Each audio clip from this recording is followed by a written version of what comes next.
Bom dia, pessoal. Hoje a gente começa na página 240 de História. Se o presente é de grego, desconfie. Você já ouviu ou utilizou a expressão presente de grego? Você lembra em que situação ela foi utilizada? É de um malware chamado Cavalo de Troia ou Trojan. Ele é um programa que entra de maneira silenciosa em computadores para alterar dados e roubar informações. Essa expressão tem origem em um dos episódios mais famosos da Guerra de Troia, tema de um dos principais livros de literatura grega, a Ilíada. Troia em grego é Ilion. Os antigos gregos atribuíam a escrita dessa obra a um grande poeta que teria vivido no século 6 a.C., Homero. Já historiadores defendem que essas histórias, muito antes de serem registradas na Ilíada por Homero, foram transmitidas oralmente por outros poetas gregos ao longo dos séculos. Tá aqui, ó, o cavalo de Troia. Vamos lá. De uma forma ou de outra, conta a lenda que Paris, um príncipe de Troia, raptou Helena, a mulher de Menelau, rei da Esparta, na Grécia. Indignados, os gregos reuniram seus exércitos e declararam guerra contra Troia. Mas Troia era uma cidade fortificada, suas altas muralhas impediam os gregos de invadi-la. Após 10 anos de cerco, o herói grego Odisseu sugeriu que um imenso cavalo de madeira fosse construído. Na barriga dele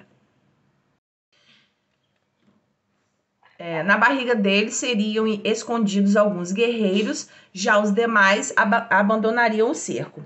Ao ver aquele imenso cavalo de madeira na porta da cidade, os troianos imaginaram que era um presente dos gregos que haviam desistido da guerra. Os troianos levaram o cavalo para dentro da cidade e festejaram a suposta vitória sobre os gregos. À noite, enquanto os troianos dormiam, os soldados gregos saíram do cavalo e tomaram a cidade de Troia, que foi destruída. Os gregos venceram a guerra e Helena foi levada de volta para Esparta. Então, e a gente também usa o termo presente de grego quando alguma coisa não é legal, não é boa, é o contrário do que deveria ser, né? A gente fala, é um presente de grego por causa dessa história, né? Que os gregos montaram esse grande cavalo, botaram lá nos portões de Troia e Troia achou que os gregos tinham desistido da guerra, né? Desistido de Helena. E foi tudo uma grande mentira, né? Foi a forma que eles acharam de entrar em Troia, já que Troia era muito bem cercada, era muito bem protegida, né? Então agora a gente vai dar uma olhadinha nessas duas questõezinhas aqui. Vamos colocar aqui autocorreção e a data de hoje, somente isso. Então aqui vem perguntar do que significa a expressão presente de grego. Se trata de uma situação ou evento bom e favorável na aparência, mas que traz algum tipo de prejuízo ou problema, né? Foi o que eu estava falando anteriormente, era algo que aparentemente era para ser bom, mas na verdade não é. E 2, por que malwares, conhecidos como cavalo de Troia, né, ou Trojan, podem ser considerados um presente de grego? São programas que entram silenciosamente no computador, alteram dados e roubam informações. Então, Gisele, posso falar?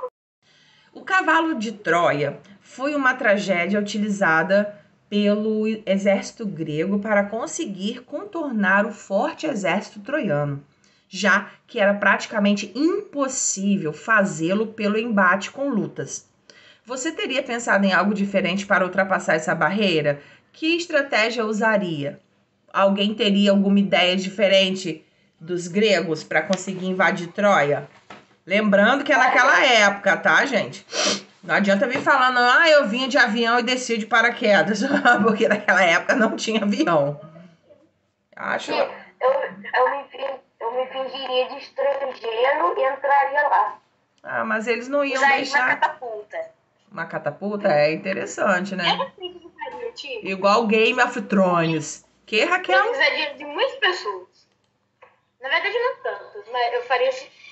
Faria como? Não entendi. É que eu tava falando na hora. Tava esperando os bichos saírem daqui.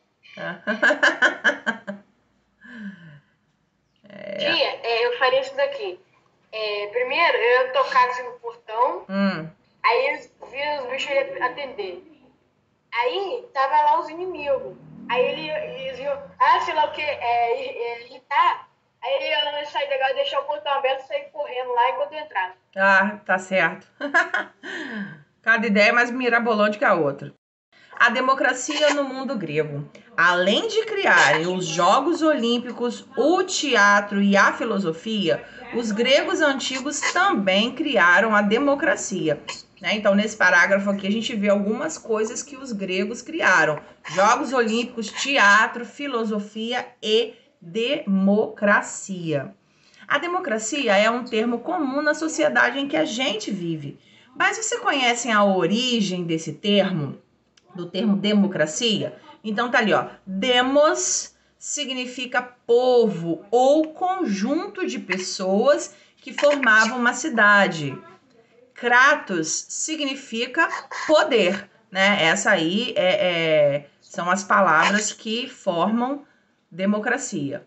Então, para os gregos, a democracia significava o governo do povo. Na verdade, democracia para nós também significa isso, o povo governando, né? O poder nas mãos do povo. Mas era para ser assim, mas a gente sabe que na verdade o poder é para estar com o povo, mas o povo não tem poder nenhum, né? Nem vamos entrar muito em detalhes sobre isso. Então vocês grifam essas questõezinhas aí que a tia botou, que são importantes, tá? Exemplo de Atenas. Até meados do século 8 a.C., o governo de Atenas era uma monarquia, ou seja, a cidade era governada por um rei que acumulava as funções de juiz, sacerdote e chefe militar. Com o tempo, passou a ser exercido por representantes das famílias mais ricas e poderosas de Atenas. Dessa forma, as decisões importantes para a cidade e seus habitantes ficaram nas mãos de uma minoria que ficou conhecida como elite governante. Já vem falando sobre Atenas, né? Que Atenas não era uma democracia, Atenas era uma monarquia. Monarquia, a gente sabe que é a forma de governo aonde quem representa, quem toma todas as decisões, quem governa é um rei ou um imperador. Então, Atenas tinha o seu rei, e a gente sabe, a gente já estudou no bimestre passado, que os reis, eles acumulavam várias funções, né? Dentre elas aí, ó, em Atenas, ele era juiz, ele era sacerdote e ele era chefe militar. Então, quer dizer, ali ele exercia o poder legislativo, ele exercia o poder sobre o comando militar, né? E ainda a igreja, sacerdote, né? Que é referente à igreja. Então, ele era o todo-poderoso, né? E aqui vem falando que, com o passar do tempo, esse poder começou a ser exercido por pessoas, representantes das famílias mais ricas e poderosas de Atenas. Então, já não era mais o rei, agora estava na mão de pessoas, de cidadãos que eram ricos e poderosos, tá? Que era uma minoria, né? Era menor, não era muita gente. Vamos lá. Aí aqui tem uma imagem, friso do Paternon Acrópole, representantes da democracia 4 a.C., século 4 a.C. Vamos para a próxima página. Olha que bonito o teatro grego, olha. Muito bonito. Tá em ruína, né, gente? Mas ainda é bonito. Além de representarem um único grupo social com direitos políticos em Atenas, as famílias aristocráticas atenienses possuíam as melhores terras para cultivo na cidade. Logo, boa parte da população livre de Atenas servia como mão de obra nas propriedades dos aristocratas. Além disso, caso não pagassem sua dívida, podiam se tornar escravos. Entre os séculos 7 e 6 a.C., o número de conflitos sociais em Atenas aumentou e eles se tornaram cada vez mais graves. Na tentativa de resolvê-los, a elite governante propunha a reforma de antigas leis, mas a população descontente pressionava por mais reformas políticas e sociais.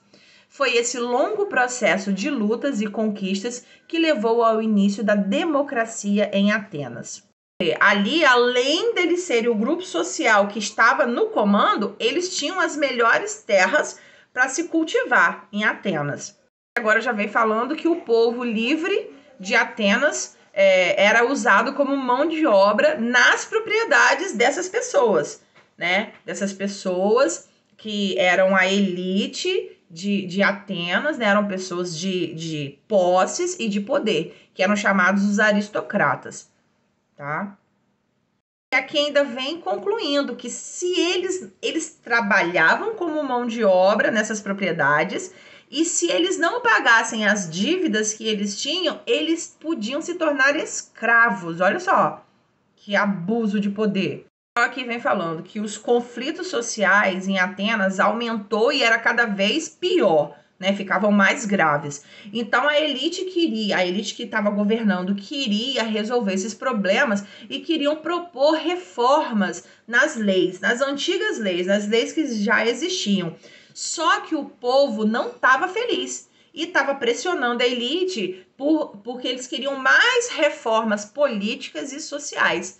Né? Então toda essa luta, todo esse descontento durou... como é que eu posso dizer? Foi um período de tempo grande, né? E isso levou ao início da democracia em Atenas. Agora vamos ver isso aqui, ó. Na língua grega, aristói significa os melhores. Vamos grifar isso aqui, ó. Aristói significa os melhores. Portanto, a forma de governar em que o poder se concentra em uma minoria que se considerava melhor que os demais, ficou conhecida como democracia. Aristocracia. Então, vamos ver o que a gente vai grifar aqui. O poder se concentrava em uma minoria que se considerava melhor que os demais, ficou conhecida como aristocracia. Então, a aristocracia, a gente viu que democracia significa o quê? O poder na mão do povo, o povo governando. A aristocracia, a gente está vendo aqui que o poder estava nas mãos daqueles que se consideravam melhor do que os outros, né? Então, essa elite, só porque eles tinham dinheiro, tinham terras, eles se achavam melhores do que outras pessoas, né? Então, o governo, como estava na mão deles, se chamava aristocracia. Essa questão aí de, eu governo, eu mando porque eu tenho mais dinheiro, tenho mais poder, isso parece muito com algumas coisas que a gente conhece hoje em dia, né? Nos nossos dias atuais. Não tá muito diferente, não. Antes de conhecer o funcionamento da democracia dos antigos gregos, liste, não vai ser no seu caderno, vai ser aqui no livrinho mesmo que tem um espacinho, qualquer coisa é só... Vocês podem começar, meus amores, a escrever a resposta aqui em cima da número 1, tá? Nesse espaço aqui, ó.